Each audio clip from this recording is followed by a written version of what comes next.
नमस्कार, मैं हूं यश खुराना। स्वागत है आपका खबर फास्ट में। ड्रैगन का इलाज कब? सुनने में थोड़ा अजीब लगेगा, लेकिन ये सच है, क्योंकि चीन की चालबाजियां हर कोई जानता है, लेकिन इसके बाद भी वो बाज नहीं आ रहा है। लगातार वो भारतीय सीमा में घुसता नजर आता है और बार बार शांति भंग करने की कोशिश करता है। इसके बावजूद वो अंतर्राष्ट्रीय बैठकों में भारत हितैषी होने का दम भी भरता है। पर ऐसे में वो कहावत सही बैठती है, बगल में छुरी मुंह में राम राम। चलिए शुरुआत करते हैं हमारे खास कार्यक्रम में, ड्रैगन का इलाज कब की। इसमें हमारे साथ गेस्ट भी जुड़ेंगे, जिनसे होंगे सीधे सवाल। आखिर कब तक चलेगा सीमा विवाद? कब होगी सीमाओं पर शांति? कब समझेगा चीन?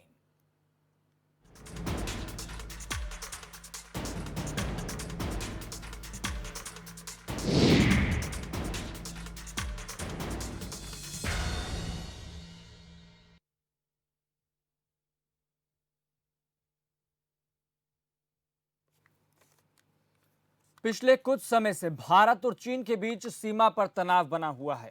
दोनों देशों की सेनाएं सीमा पर मुस्तैद हो चुकी हैं। ऐसे में दोनों देशों के बीच तनाव बढ़ना लाजमी है, स्वाभाविक है। जानकारी के मुताबिक एलएसी पर भारत की तरफ गलवान घाटी और पैगोंग त्यो क्षेत्र में चीनी सैनिक अच्छी खासी संख्या में डेरा डाले हुए हैं। तो इधर रक्षा मंत्री राजनाथ सिंह ने कहा कि चीन को मुद्दे पर गंभीरता से सोचना चाहिए, जिससे कि इसका जल्द समाधान हो सके। आखिर सवाल ये कि चीन शांति की बात तो करता है, लेकिन सरहद पर अड़ंगा क्यों डालता है? आखिर चीन का तसल्ली बख्श इलाज कब होगा? यह बड़ा सवाल उठा रहे हैं सरकार से भी, क्योंकि सरकार तमाम कोशिशें कर रही है। अब आपको एक ग्राफिक्स के जरिए समझाने का प्रयास करते हैं कि आखिरकार ये जो पूरी परिस्थितियां बन रही हैं, आखिर वो किस तरीके की हैं, कब से है। तो देखिए आप ग्राफिक्स के जरिए कहाँ है भारत चीन की असहमति। पूर्वी हिस्से में एलएसी और मैकमोहन रेखा पर हमेशा से विवाद रहा है। यह बहुत महत्वपूर्ण बात रही है हमेशा से। तवांग क्षेत्र पर चीन अक्सर अपना हक जो जमाता रहता है और सेना को आगे अपना बढ़ावा देता रहता है। इससे बड़ा विवाद पश्चिमी हिस्से यानी लद्दाख वाले इलाके में रहा है। तो वहीं चीन अपने पूर्व प्रधानमंत्री झाऊ एनलाई के पत्रों को आधार भी बनाता है। 1962 के युद्ध के बीच चीन ने हमेशा से एलएसी को लेकर अपना दावा किया है। हमेशा से लेकर वो इस बात पर पुष्टि कर देता है, बात कहता है। 2017 में डोकलाम विवाद के समय भी चीन ने यही दलील रखी थी। साल 1991 में जब चीनी प्रधानमंत्री ली पेंग भारत दौरे पर आए थे, तो उस समय की स्थितियां आपको बताते हैं कि आखिरकार किस तरह की बनी थी। पूर्व प्रधानमंत्री पीवी नरसिम्हा राव के साथ एलएसी को लेकर बातचीत हुई थी, संवाद हुआ था। 1993 में राव ने बीजिंग यात्रा की, तब भारत ने औपचारिक तौर पर इसको मंजूरी भी दे दी थी। 1993 में दोनों देशों ने सीमा पर शांति बरकरार रखने संबंधी एक एग्रीमेंट भी किया था। अब आपको बताते हैं क्यों तवांग पर ललचाता रहता है चीन। 1914 में ब्रिटिश भारत और तिब्बत के बीच यह समझौता हुआ था। उसके बाद से स्थितियां देखने को मिली। तवांग और दक्षिणी अरुणाचल भी था भारत का हिस्सा। 1962 के युद्ध में चीनी सेना तवांग तक पहुंच गई थी। परिस्थितियां अनुकूल न होने से चीनी सेना को वहां से लौटना पड़ा था। भौगोलिक दृष्टि से तवांग की सामरिक स्थिति बेहद अहम है। सामरिक स्थिति के चलते चीन की हमेशा से इस इलाके पर नजर बनी रहती है। तो तवांग भारत की पूर्ण संप्रभुता वाला क्षेत्र भी है, लेकिन चीन उस पर दावा करता है। ब्रिटिश राज में मैकमोहन रेखा तय हुई थी, निर्धारित कर दी गई थी। उस वक्त अक्साई चीन लद्दाख का क्षेत्र माना जाता था। 1914 में भी सीमा समझौते में पूर्वी क्षेत्र तो ठीक तरह से तय हुआ। 2014 में लद्दाख वाला पश्चिमी हिस्सा ठीक तरह से ये है जो स्पष्ट नहीं हो पाया था। 1914 की हम बात कर रहे हैं। भारत अक्साई चीन पर कभी दावा छोड़ने को तैयार नहीं हुआ, लेकिन चीन ने 1962 के युद्ध के बाद इस चीज को वहां पर कब्जा जमा लिया था। चीन इस हिस्से को कब्जाने का कोई मौका छोड़ने पर तैयार नहीं हुआ था।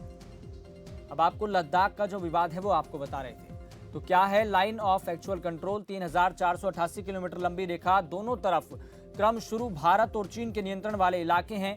भारत एलएसी को इतनी लंबाई की मानता रहा है, लेकिन चीन केवल 2000 किलोमीटर की ऐसी किसी रेखा को तवज्जो देता है। 1962 के युद्ध के बाद भी स्थिति को एलएसी के रूप में समझा जाता है, जो 3 हिस्सों में बटी है। अरुणाचल और सिक्किम वाला पूर्वी हिस्सा, उत्तराखंड और हिमाचल वाला मध्य भाग और लद्दाख वाला पश्चिमी भाग। नक्शे में सीमाएं कैसे तय हुई, अब आपको यह बताने का प्रयास करते हैं। भारत और चीन सीमा विवाद के बारे में एजी नुरानी की किताब कहती है कि सरदार वल्लभ भाई पटेल ने 1948 और 1950 में 2 श्वेत पत्र जारी किए थे, जिनमें विवादित भूभाग को सीमा अपरिभाषित करार दिया था।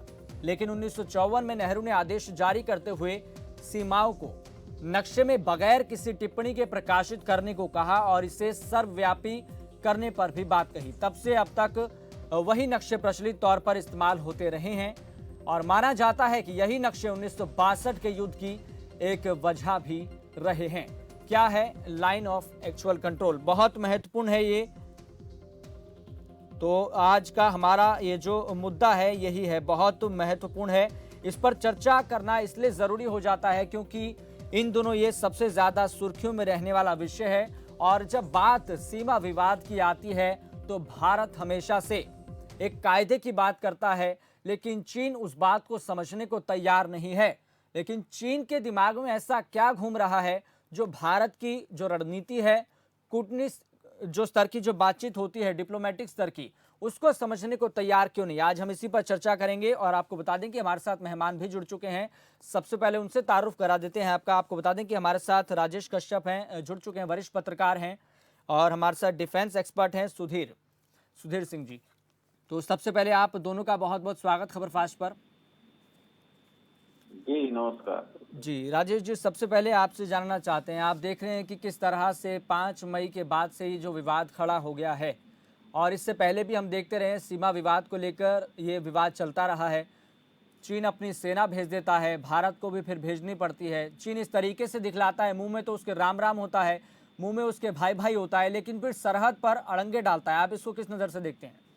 जी यस जी। और चीन की यही प्रवृत्ति रही है, शुरू से ही प्रवृत्ति यही रही है। जब क्योंकि भारत ने हमेशा से ही अपने पड़ोसियों के साथ अच्छे व्यवहार करने की कोशिश की है और विश्वास किया पड़ोसियों पर, लेकिन चीन ने ही जब पंचशील समझौता हुआ था वहीं से विश्वासघात शुरू किया था। हिंदी चीनी भाई भाई का नारा दिया गया था और कई ऐसी आपस में ऐसे समझौते हुए थे, ऐसी सहमतियां हुई थी जिससे दोनों देश आपस में बहुत अच्छे से आगे बढ़ सकते थे। लेकिन चीन ने जो 1962 में जो विश्वासघात किया और हिंदी चीनी भाई भाई का एक नारा दे करके उसके पीछे से जो षड्यंत्र था वो पूरा देश जानता, पूरी दुनिया जानती है। चीन पर कभी विश्वास नहीं किया जा सकता। वैश्विक स्तर पर चीन आज भी निशाने पर है, अपनी सीमाओं को बढ़ाने के लिए, जो पड़ोसियों पर अपना प्रभाव जमाने के लिए, समुद्र में अपना अधिकार स्थापित करने के लिए। इस तरह की जो नीतियां हैं पूरी दुनिया जानती है और भारत के बारे में जानते हैं कितने अच्छे तरीके से भारत अपने सीमाओं की रक्षा करता है, अपनी जिम्मेवारियां निभाता है। अब जो ये चीन का अड़ंगा है, चीन क्योंकि पूरी दुनिया में घिरा हुआ है, कोरोना को लेकर भी बहुत सारे सवाल हैं चीन पर, और पूरी दुनिया के निशाने पर जब आया है तो चीन को कहीं न कहीं ये लगता है कि ध्यान डाइवर्ट किया जाए, और इस ध्यान को डाइवर्ट करने के लिए चलिए बिल्कुल हम आपको समझने का प्रयास कर रहे हैं राजेश कश्यप जी। अब हमारे साथ आपको बता दें कि डिफेंस एक्सपर्ट भी जुड़े हुए हैं सुधीर सिंह जी, आपका पहले बहुत बहुत स्वागत है खबरफास्ट पर। जी सुधीर सिंह जी, आप भी पूरी तरीके से ये देख रहे हैं स्थिति क्या बनी हुई है, दोनों देशों के बीच में तनाव बढ़ता जा रहा है सीमा विवाद को लेके। तो ऐसे में सवाल जहन में आना लाजमी है कि हम चीन का तसल्ली बख्श इलाज कब करेंगे? देखिए, ये जो सीमा विवाद है वो आपको पता है कि बहुत पुराना है जी, कोई नया नहीं है, और तकरीबन हर साल 400 के आसपास इनकर्शन की घटनाएं होती हैं, हमारी सीमाओं में घुस जाते हैं और फिर जैसे तैसे फिर विरोध होता है, फिर उनको उनके जगह पर भेजा जाता है। ये 400 के करीब पिछले 15 साल से प्रति साल का एवरेज है। अब सवाल यह है कि सीमा विवाद भड़का है, मैं ऐसा नहीं मानता हूँ, ये तो हर साल का प्रोसेस है। लेकिन अभी उन्होंने क्यों ऐसा चीनियों ने किया है, उसके कारण है। हांगकांग में काफी विद्रोह हो रहा है चीनियों के खिलाफ, कोरोना उन्होंने शुरू किया, ऐसा वैश्विक मंचों पर WHO के एग्जीक्यूटिव काउंसिल जी। में जिसमें भारत अध्यक्ष चुना गया, वहां ये स्वीकृत हो गया कि इसकी जांच होगी। चीन इससे बौखलाया हुआ है। तिब्बत के सवाल पर अमेरिकन कांग्रेस में एक बिल आया है जिसमें यह है कि तिब्बत को एक अलग देश मान लिया जाए। जी तो फिर ये भी मांग है कि ताइवान, जिसको चीन अपना अंग समझता है और वो एक अलग देश अपने आप को मानता है, अभी अभी वहाँ के राष्ट्रपति का जी उद्घाटन हुआ है दूसरा सत्र का, तो वो मानते हैं चीनी की भारत जो है हमारे लिए एक बाधा है। भारत और अमेरिका की नजदीकी, कल ही प्रधानमंत्री मोदी और राष्ट्रपति ट्रंप से फोन पर वार्ता लंबी हुई है, जी बिल्कुल उसमें ये भी सवाल उठा है। फिर भारत को G7 में शामिल कर लिया बिल्कुल गया है। G7 का न्योता भी दे दिया। जी, और वर्ल्ड हेल्थ ऑर्गेनाइजेशन का एग्जीक्यूटिव काउंसिल का भारत अध्यक्ष बना और वो 2 साल के लिए रहेगा, और वो कोरोना की जांच का जो मामला है वो जी। भारत के हाथ में आ गया है और पूरी दुनिया उसमें चाह रही है। चूंकि 4 लाख के करीब मौतें हुई हैं, ये जी। 1-2 मौत है नहीं कि चुपचाप बैठा जाए। बिल्कुल तो चीन इन चीजों से बौखलाया हुआ है। ये चीन की पैतरेबाजी है। पैतरेबाजी ये है कि भारत को डरा दिया जाए एक, लेकिन एक दूसरा पक्ष उसमें ये है कि हम बहुत बड़े पैमाने पर सीमा पर, खास करके 2014 से जब मोदी जी आए हैं, हम निर्माण कार्य कर रहे हैं। जी तो जो ये हम अपनी सीमाओं पर कोई काम ही नहीं करते थे, जो LAC है वो पर हम वर्चुअली छोड़ के भागे हुए थे, जी तो वो काम हम बहुत कर रहे हैं और करीबन 60 के करीब सड़क जो है अब तक बन गया है और 2022 तक 63 और सड़कें बनेंगी। 10 के करीब हमने एयर स्ट्रिप बना ली जहां हमारी जहाजें, फौज की जहाजें सामान लेके उतर सकती हैं। आज हम कोई भी LAC के किसी भी पॉइंट पर कुछ घंटों में हमारी सेना पहुंच पा रही है। सर ठीक है, इस इससे बात भी को चीन समझते बौखलाया हैं। हुआ ठीक है है। सुधीर जी, मैं आपकी बात से सहमत हूँ कि जिस तरीके से हमने अब सीमाओं पर भी गश्त बढ़ाना चालू कर दिया है, लेकिन फिर भी ये बात देखने को मिलती रही है, जैसे कि आपने भी बताया कि हर साल का विवाद हो गया है। तो मतलब कहीं ना कहीं हमारी सरकारों की जो डिप्लोमेटिक स्तर की जो बातचीत है उसको लेकर कहीं ना कहीं चीन समझ नहीं पा रहा है, या फिर हमारी सरकार समझाने का प्रयास नहीं कर पा रही है। नहीं, ऐसा है कि कोई सरकारें समझाने का प्रयास, ये तो पिछले 65 साल 70 साल से हम समझा ही रहे हैं। तो जी। अगर कोई भी बहुत ही मूर्ख बच्चा भी है, उसको पढ़ाते हैं तो धीरे धीरे सुजान हो जाता है, समझने लगता है। इतना भी मूर्ख चीन नहीं है, लेकिन सवाल यह है कि चीन सीमा समस्या का समाधान अभी करना ही नहीं चाहता है।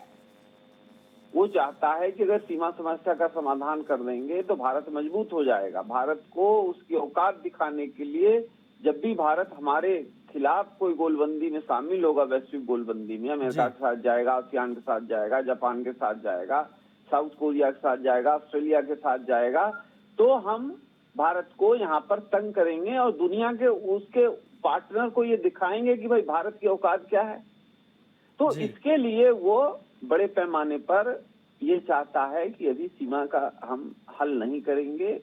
नित्य साल हर प्रति 2-6 महीने 8 महीने पर वो कहता है कि ये हमारा क्षेत्र है, वो हमारा क्षेत्र है, लेकिन उसमें एक कमी हमारे तरफ से जरूर है कि जब चीन, हमारा कोई व्यक्ति, प्रधानमंत्री, राष्ट्रपति, मंत्री जाता है अरुणाचल प्रदेश, तो चीन कहता है हमारा हिस्सा, आप यहाँ क्यों जा रहे हो। हमें भी कहना चाहिए चीन को कि तिब्बत पूरा जो है एक स्वतंत्र देश है, वहाँ आप क्या कर रहे हैं, आपका क्या रोल है। और तिब्बत और भारत की सीमा लगती है अरुणाचल से लद्दाख तक, चीन की सीमा नहीं लगती है। तो शुरू से ही, नेहरू के टाइम से ही हमारी ये कमजोर विदेश नीति रही है और मोदी जी उसको उठा रहे हैं, उसको मजबूत कर रहे हैं, लेकिन समय लगेगा। आपको एक वस्तु स्थिति समझना चाहिए कि चीन आज वो चीन नहीं है जो 1950 में था। चीन बहुत पावरफुल देश हो गया है। 22-12 ट्रिलियन डॉलर का उसका इकोनॉमी है, आर्मी भी बहुत बड़ी है, उस पर वो 250 बिलियन डॉलर अपने आर्मी पर खर्च कर रहा है, हम 65 बिलियन डॉलर कर रहे हैं। तो ये कहीं न कहीं एसिमेट्री है डिफेंस के मामलों में। तो हमको जो देश हैं, जो हमारे दोस्त हैं दुनिया में, उनसे गोलबंदी करके चलना चाहिए और मुझे लगता है ये सही नीति है। सर एक सवाल और है, बहुत महत्वपूर्ण सवाल है कि मोदी सरकार की रणनीति क्या है। आपको लगता है कि चीन, पाकिस्तान और नेपाल से, क्योंकि आपने देखा है कि नेपाल के साथ भी अब सीमा विवाद हो गया है, वो अपने दावे कर रहा है, पाकिस्तान भी हमेशा से दावे करता है, तो आपको क्या लगता है कि मोदी सरकार की रणनीति है क्या इन तीनों देशों से निपटने के लिए? नेपाल का कोई सीमा विवाद है नहीं। वो चीन के कहने पर नेपाल ने कुछ कागज जारी कर दिए हैं। जैसे अभी लिपुल एक रोड बना है जो मानसरोवर के कॉर्नर तक पहुंचा रहा है, और मानसरोवर जो हम 1 महीने में जाते थे अब 1 हफ्ते में जाएंगे, वो 2008 से वो सड़क बन रहा है। तो अगर वो विवादित था और नेपाल के कब्जे में था, तो नेपाल ने अभी 12 साल तक रोड बनने क्यों दिया? जी, क्यों नहीं ये विवाद उठाया? तो लाजमी है कि वो हमारे क्षेत्र में है। नेपाल ऐसे ही घड़ियाली आंसू चीन के कहने पर बहा रहा है। ये सारी चीजें चलती हैं, भारत को उसको उस हिसाब से देखना चाहिए, और मुझे लगता है सरकार उस हिसाब से देख रही। पाकिस्तान, आप जानते हैं कि पाकिस्तान, आप पाकिस्तान को कुछ भी करें, पाकिस्तान सुधरने वाला नहीं है। वो हम आपके खिलाफ काम करेगा और कर रहा है। रहा चीन की बात, तो चीन के बारे में मोदी सरकार की पॉलिसी बहुत अच्छी है कि हम डिप्लोमेटिक तरीके से विवादों का हल करेंगे, लेकिन पहले के टाइम में जो 2013 तक हमारी सेना पीछे आ जाती थी या कमजोर होकर दिखती थी, अब हम बराबर मुकाबला कर रहे हैं एलएसी के फ्रंट पर। आप वीडियो चल रहे हैं, तमाम आ रहे हैं ऑडियो, आप देख रहे हैं कि किस तरह से हमारी सेनाएं मुकाबला कर रही हैं। Hand to hand, neck to neck, step to step मुकाबला हो रहा है। तो वो चीन, आप एक बात की गांठ बांध लें कि चीन किसी नीति से नहीं डरता है, वो ताकत की नीति से डरता है। और हमारे पास फौज बहुत प्रोफेशनल फौज है, हम क्यों डरें? हमने फौज लगा रखे हैं, और लद्दाख के तमाम क्षेत्रों में, गलवान घाटी से लेके गोल्डी क्षेत्र तक, ओल्डी क्षेत्र तक, दौलत बेल गोल्डी ओल्डी क्षेत्र तक, तमाम क्षेत्रों में जम के नेक टू नेक फाइट हो रहा है। और वो फाइट गोली से नहीं हो रहा है, वो लाठी और पत्थर से हो रहा है, और बराबर की लड़ाई चल रही है। जी सुधीर जी, मैं एक चीज आपसे रखना चाहिए। जी, मैं आपसे एक चीज और समझने का प्रयास करना चाहता हूं कि क्या आपको लगता है कि कहीं हम एक और डोकलाम विवाद की ओर तो नहीं आगे बढ़ रहे हैं? ऑलरेडी बढ़ नहीं रहे हैं, पहुंचे हुए हैं। परिस्थितियां इस तरीके से लगातार बनती जा रही हैं। नहीं, डोकलाम विवाद की तरफ बढ़ नहीं रहे हैं। डोकलाम विवाद की तरह ही विवाद खड़ा हो गया, बल्कि उसके बराबर बड़ा विवाद खड़ा हो गया, क्योंकि तकरीबन 35 दिन से तो ये स्टैंड ऑफ बना हुआ है। जी बिल्कुल। ये पहले ही नाकुला पास में 5 मई को हुआ था, आज हम 3 जून को बात कर रहे हैं। तो ये तकरीबन 30-35 दिन से तो ये चल रहा है, और मुझे लगता है कि अभी ये कुछ 10-15 दिन और चलेगा, उसके बाद चीन बैक ऑफ हो जाएगा। जी, चलिए सुधीर जी, बहुत बहुत धन्यवाद तमाम जानकारी बताने के लिए, बातचीत करने के लिए। तो देखिए, जिस तरीके से ये स्थितियां बनती जा रही हूँ, अपने आप में बहुत गंभीर हैं। आपको बता दें कि हमारे साथ जुड़े हैं वरिष्ठ पत्रकार राजेश कश्यप जी। राजेश कश्यप जी, आप भी इस पूरी स्थिति को देख रहे हैं। मेरा आपसे भी यही सवाल है कि जिस तरीके से हमने पिछले साल डोकलाम विवाद को सुलझाया, अब परिस्थितियां दोबारा से उस तरीके की बन रही हैं, चीन बाज नहीं आ रहा, हम इलाज नहीं निकाल पा रहे हैं उसका, तो कहीं ना कहीं आप मानते हैं कि ये मोदी सरकार की जो डिप्लोमेटिक जो नीति है वो कहीं ना कहीं चीन के सामने कमज़ोर पड़ रही है, क्योंकि दोबारा से विवाद आकर सामने खड़ा हो जाता है, हम इसका एक स्थायी समाधान नहीं निकाल पा रहे हैं? जी, असल में बात ये है कि जब भारत अपनी सीमाओं को मजबूत करने के लिए कोई कोशिश करता है, जैसे सड़क निर्माण की बात आ रही है, तो वहां पर जो जिस तरह की वहां पर परिस्थितियां हैं और जिस तरह का वातावरण है, वहां पर सड़क निर्माण होना बहुत जरूरी है, ताकि अगर विपरीत कोई समय आए तो अपने जो फौजी सैनिक है जो वहां पर दिन रात डटे रहते हैं, और हम उनको सैल्यूट करते हैं, तो उनको टाइम पर मदद पहुंचा जाए और टाइम पर सेना वहां पर पहुंच पाए। तो जो 1962 में हमारी कमजोरियां रही थी, और उसको दूर करने के लिए जो भी प्रयास जब भी भारत की तरफ से होते हैं, तो चीन को वो उसकी थ्योरियां चढ़ती हैं, क्योंकि उनको लगता है जब अगर सामरिक रूप से जो वहाँ की स्थल है, जो एरिया है, अगर उन्होंने भारत ने कवर कर लिया तो चीन बहुत कमजोर हो जाएगा।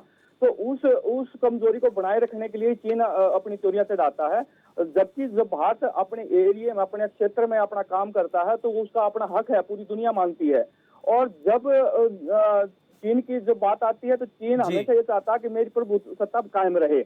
लेकिन जब मोदी सरकार की बात आई, तो मोदी सरकार किसी भी रूप में मुझे नहीं लगता कि कमजोर है, क्योंकि मोदी सरकार ने आते ही कूटनीतिक रूप से ये मजबूती स्थापित करने की कोशिश की है कि सीमाओं पर हमारी कोई कमजोरी है तो उसको मजबूत किया जाए। जिस तरह जम्मू कश्मीर के मामले में भी मोदी सरकार ने कितना बढ़िया स्टेप लिया, जो कि पूरी दुनिया दंग रहेगी कि ऐसा भी मोदी सरकार कर सकती है। और जब यहाँ पर ये तनातनी है, तनातनी के बीच में भी केंद्र सरकार पर सवाल उठ रहे हैं, लेकिन ये देखने वाली बात है ये इसलिए उठ रहे हैं, हम मजबूत होंगे तो फिर जो चीन है उसको आग लग रही है। अब ये मजबूती जरूरी है। अगर उनके प्रेशर में आकर हम अपना काम छोड़ देंगे तो इसका मतलब वही कमजोरियां हैं। जब आप इतिहास में झांकते हैं, इतिहास में ये देखते हैं कि कौन सी परिस्थितियों से क्या परिणाम निकला, तो उसी के हिसाब से भारत को आगे बढ़ना चाहिए। और जहां तक समझाने वाली बात है, तो खुद अहमदाबाद में चीन के राष्ट्रपति आए थे, तो वहां पर भी पूरे भव्य तरीके से स्वागत किया गया था, जी समझाने की कोशिश की गई थी। लेकिन चीन मानने के लिए इसलिए तैयार नहीं है क्योंकि वो अपनी प्रभुसत्ता चाहता है, वो तो अपना अधिकार क्षेत्र बनाए रखना चाहता है। अब तिब्बत का जिक्र आता है तो तिब्बत में भी उन्होंने जबरदस्ती कब्जा किया हुआ है। जब कोई भी बात आती है उसके पीछे हट जाता है, जब वैश्विक उस पर दबाव बिल्कुल पड़ता है तो फिर वो बैक हो लेता है। बिल्कुल, आप ऐसी बात परिस्थितियां इस बार बिल्कुल फिर सही है। बात कह रहे हैं राजेश कश्यप जी, बिल्कुल बहुत महत्वपूर्ण बात आपने कही। आपको बता दें कि हमारे साथ फोन पर कर्नल डीके भारद्वाज जी भी जुड़ चुके हैं। डीके भारद्वाज जी, सबसे पहले आपका खबरफाश पर बहुत बहुत स्वागत। धन्यवाद यश जी। जी डीके भारद्वाज जी, आप परिस्थितियां देख रहे हैं किस तरह से बनी हुई है। पिछले साल हमने डोकलाम विवाद देखा।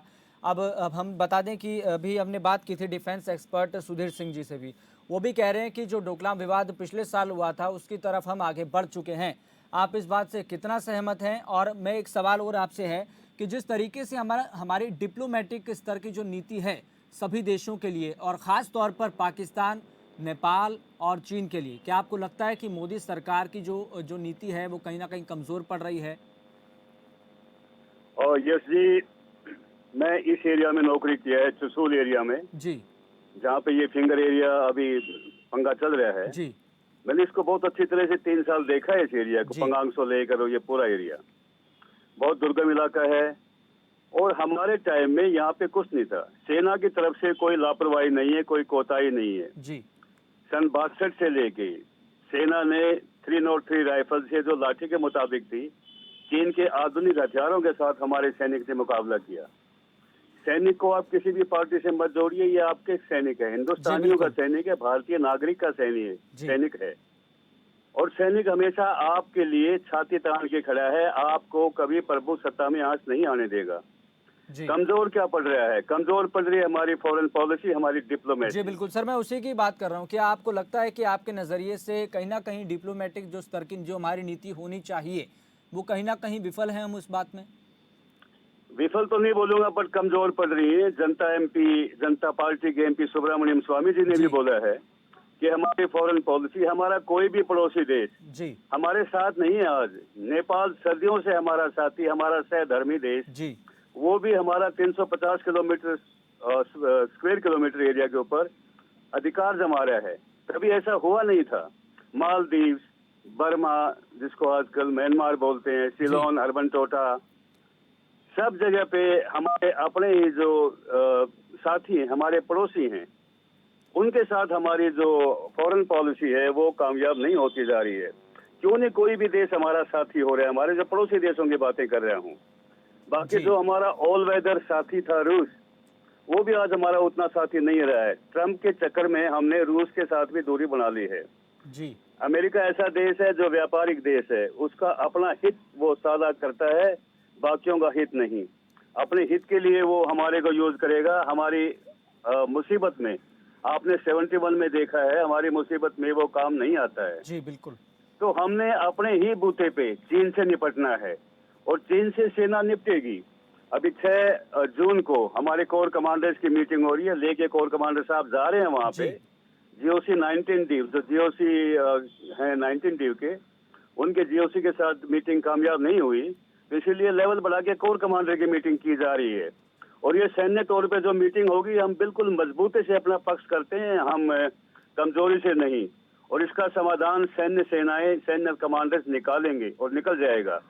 लेकिन हमने फिर मजबूती से अपने पक्ष को मजबूत कायम रखना है और कायम रखेगी सेना। सेना को सहारा चाहिए भारतीयों का, गवर्नमेंट का। जी अगर भारतीय नागरिक का और गवर्नमेंट का हमें खाली सहारा मिल जाए तो आपकी सेना, आपका सैनिक, आपका 1 इंच भी जमीन के ऊपर किसी दूसरे देश का कब्जा नहीं होने देगा।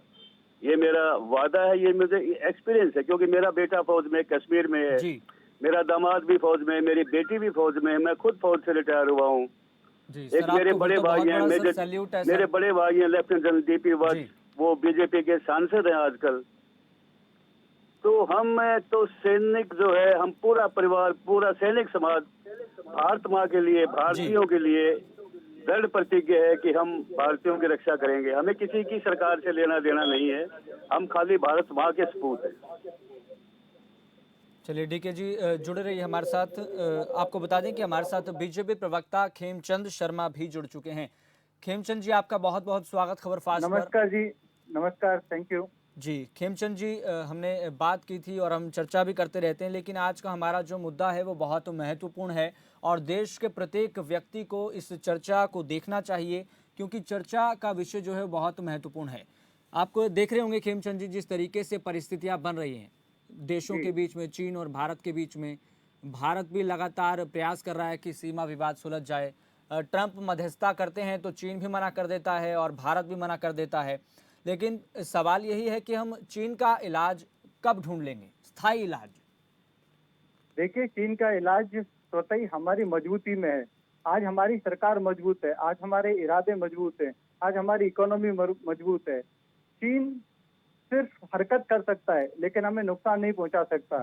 हमारी सेना मुंह तोड़ उनको जवाब दे रही है। हमारी सरकार की डिप्लोमेसी लगातार चीन पे दबाव बनाए हुए है। आपने देखा किस तरीके से ऑस्ट्रेलिया ने खुल के भारत का साथ दिया है, किस तरह खुल के अमेरिका ने भारत का साथ दिया है, किस तरह यूरोप भारत के साथ खड़ा हुआ है। क्योंकि भारत सही है, चीन गलत है। और आज हम 1962 के भारत नहीं है। आज जो भारत है वो मौजूद भारत है। आज भारत का जो पीएम है वो राष्ट्र के बारे में सोचता है और वो किसी भी हालत में जो देश का स्थान है, जो देश की सीमा है, उनको सुरक्षित करेंगे और उनको कंप्रोमाइज कर किसी भी हालत में नहीं होने देंगे। लेकिन खेमचंद जी, ठीक है, मान लेते हैं हम 1962 के भारत नहीं है, वो तो जाहिर सी बात है। हम देख रहे हैं कि डिफेंस से लेकर हर जगह हमारी जो शक्ति है उसमें इजाफा हो रहा है, लेकिन फिर भी कहीं ना कहीं चीन समझने का प्रयास नहीं कर रहा है। पिछले साल हमने देखा डोकलाम विवाद हुआ। अभी हमने डिफेंस एक्सपर्ट से बात की थी, सुधीर सिंह जी से भी, वो भी कह रहे हैं कि अब हम दोबारा से डोकलाम विवाद की ओर आगे बढ़ गए हैं। तो चीन को हम समझाने का प्रयास क्यों नहीं कर पा रहे हैं, या फिर चीन इस मुद्दे को भटकाने का प्रयास कर रहा है? क्योंकि चीन वैश्विक स्तर पर कोरोना के कारण घिरता जा रहा है। आपको क्या लगता है, चीन अलग थलग जो पड़ रहा है, क्या वो मुद्दा भटकाने का प्रयास कर रहा है? आपने बिल्कुल सही कहा, चीन अलग थलग पड़ रहा है और चीन की जो गलतियां हैं, चीन की जो कमियां हैं वो सबके सामने आ रही हैं। वो इसीलिए कुछ न कुछ नया मुद्दा खड़ा करने की कोशिश कर रहा है ताकि सबका जो ध्यान है वो अलग हट जाए। हमें किसी को समझाने की जरूरत नहीं है। हम जानते हैं हमें अपनी सीमाओं की रक्षा करनी है, कैसे रक्षा करनी है। हम जानते हैं कि हमें किसी भी हालत में अपनी सीमाओं को सुरक्षित रखना है और किसी भी हालत में हमें उनको कॉम्प्रोमाइज नहीं करना। भारत अपने हितों को साधना जानता है, भारत किसी को नुकसान नहीं पहुंचाता, लेकिन अगर कोई हमें नुकसान पहुंचाने की कोशिश करेगा तो उसको माफ भी नहीं करेंगे और उसको मुंह तोड़ जवाब दिया जाएगा। खेमचंद जी, एक महत्वपूर्ण सवाल और है, क्या भारत के रणनीतिक प्रोजेक्ट से चीन परेशान है? आपके नज़रिए से मैं जानना चाहता हूं, जो रणनीतिक प्रोजेक्ट्स भारत में है, ये भी जानकारी निकल के सामने आ रही है कि चीन की 1000 कंपनियां भारत आना चाहती हैं। बिल्कुल आपने सही सोचा, क्योंकि चीन का जो पाप है वो लोगों के सामने आ चुका है और अब चीन परेशान है। कहीं जो मल्टीनेशनल कंपनी चीन में है जिसकी वजह से चीन महाशक्ति बना है और अब वो कंपनियां भारत की ओर देख रही हैं, क्योंकि भारत में अच्छा इंफ्रास्ट्रक्चर है, भारत में अच्छी सरकार है, भारत में स्टेबिलिटी है। ये सारी चीजें भारत में है जो चाइना में नहीं है। चलिए खेमचंद जी जुड़े रहिए हमारे साथ आपको बता दें कि कर्नल डीके भारद्वाज जी भी जुड़े हुए हैं। डीके जी, आप जिस तरीके से देख रहे हैं कि मुद्दा बहुत गंभीर होता जा रहा है, हम बात भी कर रहे हैं इसको लेकर कि मोदी सरकार की रणनीति है जो क्या इस मुद्दे पर कमज़ोर पड़ रही है या फिर नहीं पड़ रही है, तो आपको क्या लगता है कि शी जिनपिंग और पीएम मोदी की ये जो बातचीत है, क्या उसका स्थायी समाधान निकल पाएगा? यस जी, हमने 62 में देखा था पंडित नेहरू ने चावनलाई को घुमाया था जी। इसके बाद शी जिनपिंग को अहमदाबाद घुमाया था मोदी जी ने। ये घुमाई फिराई नहीं होनी चाहिए। पॉलिटिशियंस ये चीजें समझ नहीं रहे हैं। सेना के बारे में, सेना को कैसे लड़ना है, सेना को कैसे मजबूती मिलेगी, ये बातें नहीं समझी जा रही हैं। मैं आपको हकीकत में बताता हूं कि ये जो मजबूती सैन्य मजबूती है, यह हमारी इकोनॉमिक मजबूती है, उसी को चीन समझेगा। चीन समझने से नहीं समझता है, बैशक से हम इसको भुगत रहे हैं, अब तक हम नहीं इस चीज को समझे हैं। आप सैन्य ताकत मजबूत करिए। आज हमारी सैन्य ताकत मजबूत नहीं है। आज हम चीन के मुकाबले कड़वा घूंट पीने में, सच बोलने में हर्ज नहीं है, उससे हम आगे बढ़ते हैं, कमजोर नहीं पड़ते हैं। आज हमारी सैन्य ताकत चीन के मुकाबले कमजोर है। जी। ये जब तक हम नहीं समझेंगे हमारे को भी अकल नहीं आएगी। और चीन को जवाब देना है सैन्य ताकत से, डिप्लोमेसी से, मजबूत फॉरेन पॉलिसी से। वो बात नहीं समझेगा। समझाने बुझाने से चीन बच्चा नहीं है कि हमारे जी। उसके सिर पे हाथ फेर दिया और वो समझ गया। आप इन तीनों पैरामीटर्स को मजबूत करिए। सेना सबसे पहले, डिप्लोमेसी और फॉरेन पॉलिसी। जी। अपने जो पड़ोसी देश हैं उनको साथ में मिलाइए। कम से कम नेपाल को तो साथ में मिलाओ, जो हम जी। दोनों का पड़ोसी है, हमका भी चीन का भी, और हमारा वैसे भी सांस्कृतिक भाई है। हम उसी को दूर करते जा रहे हैं। इसलिए चीन हमारा इन चीजों का फायदा जी। उठा रहा है, हमारी इन कमियों का, और हमारे ऊपर इंचिंग फॉरवर्ड जिसको हम बोलते हैं, जो पंडित नेहरू ने 62 में इंचिंग फॉरवर्ड जी। किया था। चीन हमें कुरेद रहा है, थोड़ा बहुत घुमा देता है पेट्रोल के बहाने। अभी वहां पे टैंक लेके आ गया, आर्टिलरी गन्स लेके आ गया बॉर्डर जी। पे, क्योंकि उसने डेवलपमेंट कर दिया इंफ्रास्ट्रक्चर। वो मिनटों में अपनी फौज को मोबिलाइज करता है। हमारी फौज के हमने कुछ किया ही नहीं, मोबिलाइज ही नहीं हो पाती। हमारी फौज को घंटों दिनों लगते हैं चलिए। मोबिलाइज होने में, जबकि जी। 3 घंटों में मोबिलाइज कर देता है वहां बॉर्डर के ऊपर। चलिए, ये फर्क है। जी यस बिल्कुल जी। समझने का हम प्रयास कर रहे हैं। डीके जी, बहुत बहुत धन्यवाद बातचीत करने के लिए। आपने बहुत महत्वपूर्ण बात बताई है। चलिए अब एक छोटी छोटी टिप्पणी ले लेते हैं। किमचंद जी, आपके पास 20 सेकंड है, छोटी टिप्पणी आप बताइए इस मामले को लेकर। जी ने जो बातें बोली, ये बात बिल्कुल सही कि 70 साल में जितनी तेजी से हमारी सेनाओं को मौजूद करना चाहिए था वो नहीं हुआ। कहीं ना कहीं यूपीए सरकार में उनको धक्का लगा। लेकिन आपने देखा होगा पिछले 6 साल में तेजी से सेनाओं का विकास हुआ, तेजी से सेनाओं का मॉडर्नाइजेशन हुआ है। किस तरीके से जी। हमारे जो प्रधानमंत्री हैं वो सेनाओं का मॉडर्नाइजेशन में लगे हुए हैं। आज नॉर्थ ईस्ट में हमने रोड बनाए, पुल बनाए, और हम विद इन फ्यू आवर्स हम अपनी सेना को वहां पे डिप्लॉय कर सकते चलिए, हैं। सेना ठीक, क्यों बिल्कुल। परेशान है? क्योंकि नॉर्थ ईस्ट में हमने रोड बनाई है, चलिए नॉर्थ ईस्ट खेमचंद में जी। हमने जी, रेलवे का इंफ्रास्ट्रक्चर खेमचंद जी, खड़ा हमारे किया है। पास वक्त की कमी है। बहुत महत्वपूर्ण बात आपने बताई है। राजेश कश्यप जी, आपके पास भी 10 सेकंड है। कुछ कहना चाहते हैं आप इस मामले को लेकर आखिरी में? जी ये जी मैं ये कहना चाहता हूँ, भारत जी। सरकार को बिल्कुल भी कमजोरी नहीं दिखाई जानी चाहिए। अपनी जो बॉर्डर पर जो इंफ्रास्ट्रक्चर मजबूत करने की जो चीजें हैं जी। उनको जारी रखनी चाहिए। और वैश्विक स्तर पर भारत के साथ है पूरी दुनिया, तो इसलिए भारत को अपना पक्ष मजबूती से रखना चाहिए। और ऐसी परिस्थितियां तैयार कर रखनी चाहिए जिससे अगर चीन के साथ मुकाबला भी हो तो पीछे ना हटना पड़े। क्योंकि जिस हिसाब से तस्वीरें आ रही हैं चीन की, वो पूरी तैयारियां कर रहा है। और चीन को पता है कि ये मोदी सरकार है जो साहसिक निर्णय लेने में सक्षम है। इसलिए किसी भी स्तर पर, चाहे कूटनीतिक स्तर पर हो, तो विदेश चलिए, नीति ठीक। पर स्तर हो, तो अंदरूनी तैयारियों के स्तर पर कोई कमजोरी नहीं होनी चाहिए। हर कमजोरी को दूर करने के लिए हमारे पास समय है और जल्द से जल्द हम उन कमजोरियों को दूर करें। चलिए, राजेश कश्यप जी, बहुत बहुत धन्यवाद बातचीत करने के लिए। खेमचंद जी, आपका भी बहुत बहुत धन्यवाद बातचीत करने के लिए। तो महत्वपूर्ण सवाल दिमाग में ये आ रहा है कि जिस तरीके से हमने बात की डिफेंस एक्सपर्ट से, उन्होंने कहा कि डोकलाम की तरह ये विवाद आगे बढ़ता जा रहा है, क्योंकि 5 मई से ये विवाद आगे बढ़ रहा है। तो हम देख रहे हैं और सवाल जहन में यही है कि चीन का तसल्ली बख्श इलाज कब होगा। चलिए फिलहाल इतना ही, मुझे दीजिए इजाजत और देखते रहिए खबर फास्ट।